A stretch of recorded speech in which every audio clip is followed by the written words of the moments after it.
Koreyada hijoblilarga qanday munosabatda bo'lishadi? Давайте men bu sizlarga o'zimni tajribamdan kelib chiqqan holatda javob berib o'taman. Bilasizlar, ko'pchilik koreyslar dinsiz hisoblanishadi, lekin bu degani boshqa dinlarni ular hurmatsizlik qilishadi degani emas.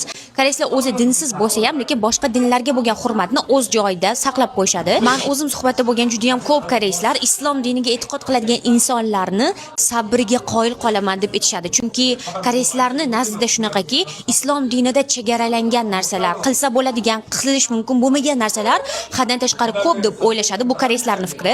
Qanday qilib shu narsalar hammasiga amal qilib yashashadi, sabriga, irodasiga qoyil islom diniga e'tiqod qiladiganlarni deb naborot ularni yaxshi ko'radi, hurmat qiladi va irodasiga qoyil qolishadi. Va siz o'ylamang, Koreyada men hijobli bo'lsam, qaysidir joyda ishga olishmasachi yoki diskriminatsiya qilsachi deb o'ylamang. Nimaga? Chunki koreyslar birinchidan egoist, hamma o'zi bilan o'zi ovora va bu yerda hamma band. Insonlarning ishi yo'q, siz qanaqa kiyingansiz, aynan sizni hijobingiz deb sizga qanaqadir chegaralar qo'yib yoki masalan sizni yomon ko'rib ajratish degan narsa juda ham kam holatda uchraydi. Men Koreyada ko'raman, malayziyalik, eronlik, pokistonlik qizlar bor, hijobda yurishadigan, yopinib ham yurishadi, paranjida yuradigan qizlar bor. Lekin ularni misol uchun ishga kirayotganida, o'qishida qandaydir muammolarga duch kelganini men suhbatda bo'lib ham eshitmaganman. Va eng oxirgisi, hozirgi kunda Koreyada islom dinini qabul qilayotgan koreyslar, islom diniga qiziqayotgan koreyslar, musulmon qizlar bilan oila qurayotgan koreyslar juda ham ko'payib boryapti. Поэтому men xohlagan bo'lardim siz bu narsa haqida umuman qayg'urmasligingizni va xotirjam Koreyaga kelishingizni.